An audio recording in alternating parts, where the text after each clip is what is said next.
Honkai Star Rail has 3 rarities for gear, 3, 4 and 5 star respectively, but if there is something we can all agree on, it's the fact that seeing that train ticket turn rainbow is absolutely gorgeous. It means that you have just obtained an item of the highest rarity. 4 and 5 star items are the best in the game. Those include characters, light cones and relics. This rarity of gear is what allows you to clear all the endgame content this game has to offer, making the game much easier. But what if we ignored everything I said just now and threw it all in the dumpster? Can you beat Honkai Star Rail with only the lowest quality equipment? No sane person has ever even thought of this, but here I am once again answering life's most useless questions. The lowest quality gear includes 3 star light cones and 2 star relics. Yes, they go that low.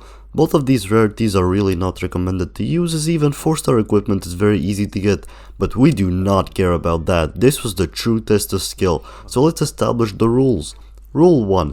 I am only allowed to use the lowest quality gear in this game. Since 2 star light cones are not a thing, we will use 3 stars and 2 star relics respectively. I am allowed to use support characters to speed up the farming process if I have beaten the farming spot with my own characters beforehand. And rule 3, 5 star characters are allowed because they are not a piece of equipment, you silly you. So our journey starts off at the Herta space station, where we make it through the tutorial as Kafka until we are forced to choose our raccoon. After choosing Stel, we then pass out again and are introduced to our new friends. Together we head off to the Master Control Zone, on the way there picking up that one character that no one remembers. Shout out to the 1.5-hour land main still standing. I don't know why you've chosen to main him, but hats off to you, because how the fuck have you not gone extinct yet? Anyways, our journey continues, and God bless Hoyoverse for introducing the 2x mode earlier, because this shit single-handedly saved me an hour of complete cock and ball torture. Eventually we make it to our destination, but aren't there for long as the space station is under attack, so our best course of action is to evacuate. That is also when we're introduced to the first boss. This was supposed to serve as a tutorial for what a boss even is, yet I somehow managed to die to it. Honestly, don't ask. I kill him on my second try, and afterwards I help the science lady with her experiment on the simulated universe. Before officially joining the Astral Express, I decided to explore the space station by grabbing every chest and killing every warp trotter I could find to max the amount of jades I get. Not before long, it was time for my first session of pulls. Simply put, I got a load of dog shit. The only part worth noting is that I got Sampo and, of course, a ton of 3 star light cones, so it was good. After joining forces with the Astral Express officially, we headed off to our next destination, Jarilo-VI. Or so I thought, but would you look at that, I Tinder matched with those fucking side quests. Anyways, I eventually stepped foot on the snowy planet, and first thing we did was dig out this cutie named Sampo. What wasn't so cute, however, is when he led us straight into trouble. Beating up Japard was no problem, and they lead us into the city. Of course, we weren't able to step out of our hotel in peace. We're met by half of the goddamn city forces trying to arrest us. Because we're just so Sigma, they fail in their one job and we successfully escape into a restricted zone. Now I knew this part of the game was gonna be easy, so let's call this the part that is relatively... Okay, I have no clue where I was going with that. I did a cool dodge though. Our misdemeanors catch up to us though, and the Empire of Man-Children catch up to us. After a battle which we canonically lost, although the health bar says otherwise, we are taken to the underworld, where I wasted no time getting all the chests that were down there like the little loot goblin I am. Anyways, we reunited with our friends and together we pounded on that robot. After that I had decided it was time for my standard 5 star.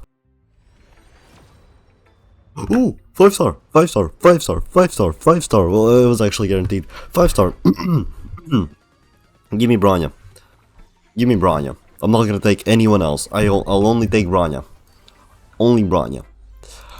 Only Branya. Only Branya.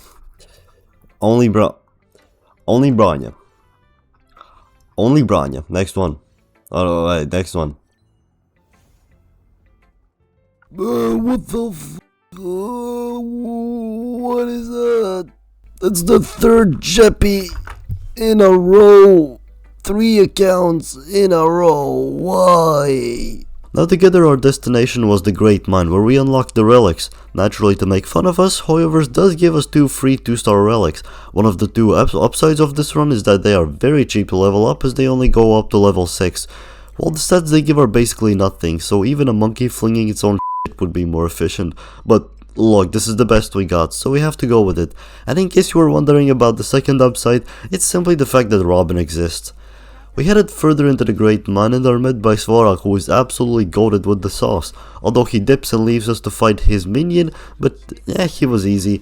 With that done, we also met with Oleg, who was the guy we needed to get to, because with him we set up a plan to go and attack Robopapa to obtain information on the Stellaron. Also, yeah, before that we do need to go to Rivet Town for some medical supplies. Yeah, I have no idea why this is an hour-long quest. Anyway, Svarog time.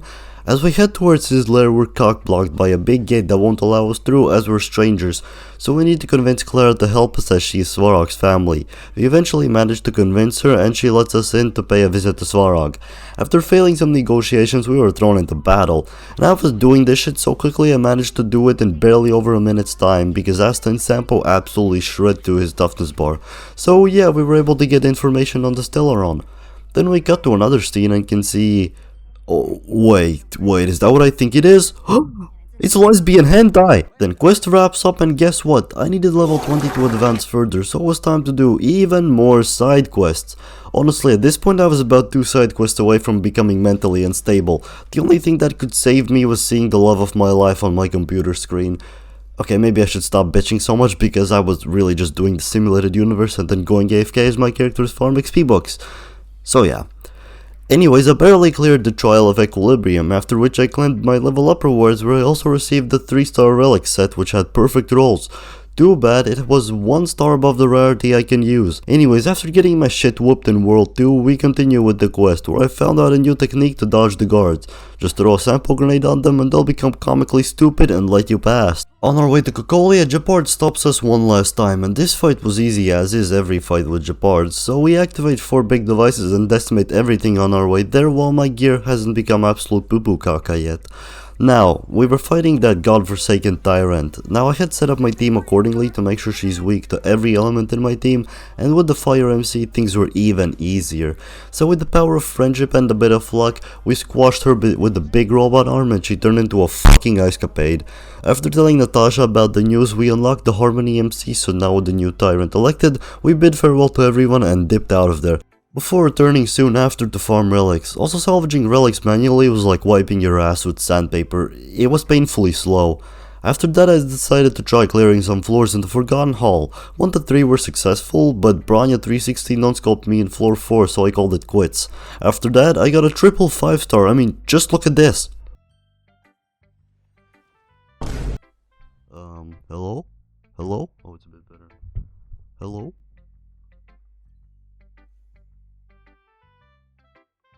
Dude, that... Bro, this was like... 50 pity-ish? What? I'm crazy at the game. What? What? What? What? No way. What? How the hell did this happen? What? Dude, what the actual f***? My mic is so bad right now. It's insane. Why can't it be good when I need it to? And let me tell you what, when I needed this kind of luck the most on Robin's banner, this is what I get. So after experiencing an existential crisis, we headed down towards our next destination, the Luofu. Right off the bat we can find ourselves saving people, but this is also when I realized Acheron does 0 damage at a low level, especially with 2-star relics. So yeah, even though I had an Eve on Acheron now, doesn't mean that she makes this any easier, except for the way that her technique spreads those cheeks, because god damn is that hot. Anyways, she was in need of some materials, so I did 1 run which took 5 fucking minutes. 5! Yeah, I was not gonna do this a second time. Anyways, once we get to the Central Star Skiff Haven, we are tasked with hunting down Kafka. So before that, we are introduced to our homie Cake Dog before taking off to find Kafka. We almost catch up to her, but oh look, there's my good friend again. That one fucking gate. No problem though, we eventually get past it and Kafka's naughtiness catches up to her, so it was time to give her a spanking. The plan was to take Sampo and absolutely dominate her, but I forgot one important detail. Kafka also does damage. Oh no. So yeah, Harmony MC with Akron ended up as the ones doing the job. Kafka was then defeated and Jutsu Lady swooped in, thus arresting Kafka. Then she takes us to the Exalting Sanctum and tells us that she has to make preparations to make for interrogating Kafka. So we meet Qingque, who takes us there and helps us get the place all nice and set up. By that I mean run even more errands. Kafka barely gets to tell us anything useful because a massive tree rises from the ground, so the next boss was underway. On our initial attempt we failed miserably because all the damage that we do, the deer heals back up, so we make a big circle around the entire place, cutting off its healing so we can comfortably come back and take it out. Now I made one silly mistake. I ran solo Japard, and in case you haven't watched my previous videos, Japard cannot do his one job in these challenges, so I had to bring in his little sister to carry me, otherwise I wouldn't have done this. So I just picked out my highest damage dealing characters, those being Sampo and Akron, surprisingly enough, and was able to send deer 6 feet underground, so now it was time for the 1.2 quest. Straight off the bat we are thrown into a battle, and let me tell you what, Sampo is actually carrying me so hard here, constantly outputting damage in the thousands. Also Japard was actually able to solo sustain during this part. So anyways, with everything done in the Alchemy Commission, together with Fushuan, we headed towards Scale Gorge Waterscape, before getting the Dan Hong's POV where we get to see some more of that sweet gay hentai. I mean, look at this and tell me it's not that. When the dust has settled, Jing Yuan comes out of nowhere laughing about something. I don't know what's so funny here, you just witnessed 2 grown men beat up your adopted son, but sure, you do you. He does take Dan Hong to Scale Gorge Waterscape, so who cares. Fun fact, did you know that you don't actually have to fight this big ape? Yeah, you can dodge him, very easily too. Just activate these 4 altars in a specific order. Anyways, I got the other 2 puzzles easily, now it was time for Fantilia. Like always, Jing Yuan is forced into the team, so I made a bold move and decided to solo sustain with Japard. It paid off though, because Sampo, Akron and Jing Yuan combined do so much damage together. Fantilia could barely get any turns in before dying. Combine that with Dan Hong's ability and this shit was hot dog between butt cheeks easy. Well, maybe not that easy because my characters were on life support. It was okay because Japard was actually tanking like a Chad for once. So with Fantilia gone, it was time to bid farewell to everyone and head towards Penacony. And now it was time for the final chapter. I did not do any farming because I can't use anything of good quality, so I just freestyled it, and with my Pokemon card ass setup we landed on Penacony. This is easily the best part of the game because a few minutes in my eyes were already blessed by this absolute diamond called Robin. God, she turns me on so much every fucking time. Anyways, we have a chat with our companions to come up with a plan of what to do, although soon enough we head into the dreamscape and dive bomb into the ground like I always do. Even though I got a severe concussion, Robin was there to take care of me, so it was okay. Anyways, I headed further into the dreamscape and saw a girl whose life was in danger, so being the Sigma I am, I stepped in and made sure she was safe. And this is where the dating sim begins. Firefly took me to a restaurant, a jewelry store, and of course my favorite, slot machines. And guess what, I played the rigged one once again and won. Twice in fact. I can't believe I actually managed to do this. With one of my 2 life goals completed, the next one is E6 Robin. God knows when that'll happen, but she will be my first ever E6, let me tell you that. Then we met our favorite Smurf haired man and he took us to a funny underground place. I should have expected something shady. He turned me into a fucking gremlin. So after finishing a GTA heist, next thing on my to-do list was to beat up a trash can. And Japard was being such an alpha male and tanking everything like an absolute Chad once again. I don't know how he's even doing this. Anyways, the trash can was done and our date continued. After taking a selfie with our girlfriend and enjoy a romantic evening together, we were separated and taken to buttholes fucking nowhere. Luckily, Black Swan was there, so I was just sitting in her backpack the whole time as she carried me throughout the rest of the quest.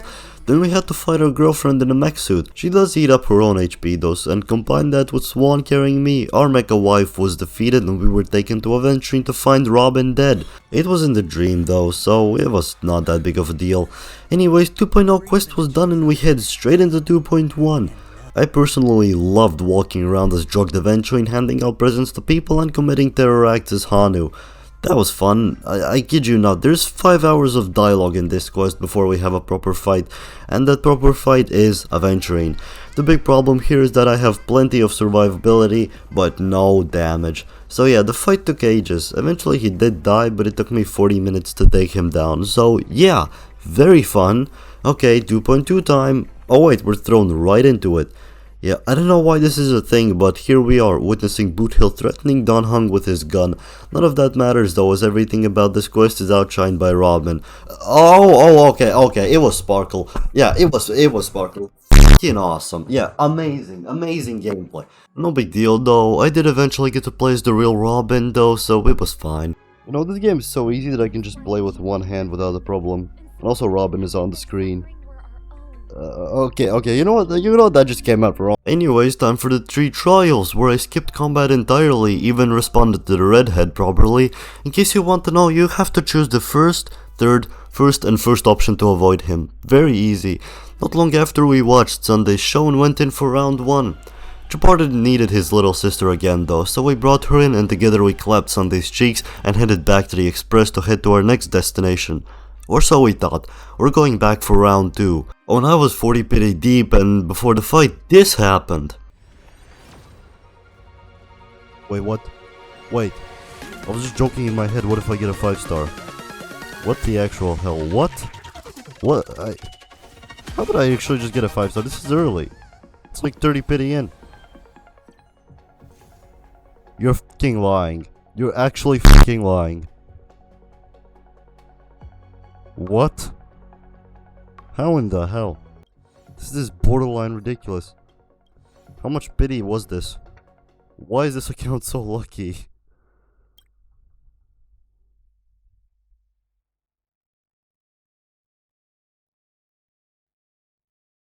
Yeah, this. Oh yeah. It's like 40 pity in. What the hell? Dude. It's actually mad.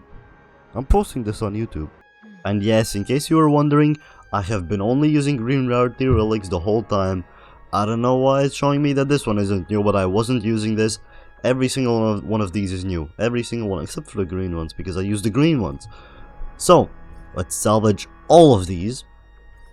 Just so you know that I cannot cheat. I'm only using green rarity and blue rarity here, so I could salvage these, but unlocking them takes ages, so I'm not gonna do it. But look, they're level 1, and I have not been using any of these bastards. I had a lot of purple ones before, like a lot more, and I just kind of salvaged them also. That's kind of why I have, okay, well that isn't a lot of materials, but it's still quite a lot. But, you know, it's better than none. Also a lot of XP books, but that's yeah, whatever. You know what, this also means that I can run just, you know, this also means that I can just run solo sustain adventuring, because this guy is just so broken without any reason. Like, give me a reason why he should be this OP.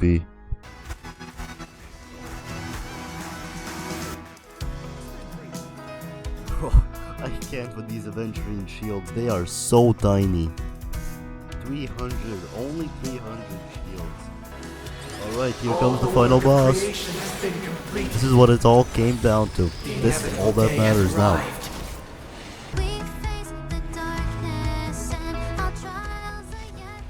Alright, let's see how this goes. First big attack, let's go. Come on, we can do this. Okay, that kinda hurt.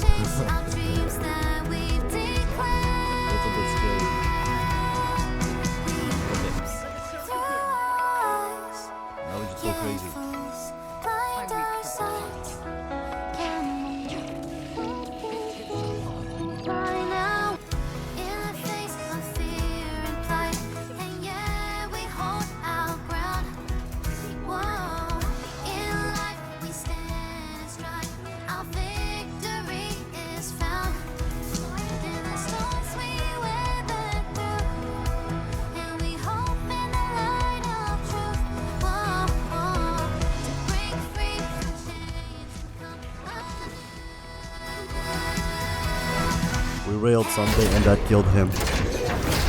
What an end to the run. GG. So, The luck, this run was actually insane. Let me turn this game volume down. Someday. So with the 2.2 quest all done, we celebrated the Charmony Festival with our farewells and headed back to the Express to head off to our next destination, Amphorius. And there's your answer. You can indeed beat Honkai Star Rail only with the lowest quality gear. This challenge wasn't necessarily difficult, it's just that every fight was such a drag because my characters were doing such little damage. Another thing that made it easier were all the 5 stars I got. My luck was actually ridiculous. I'm sure it's not happening again. Either way, don't forget to like the video, and if you really enjoyed it, feel free to subscribe. It really helps out the channel and I appreciate every single one of you again. I love you all and I'll see you in the next one. Bye bye!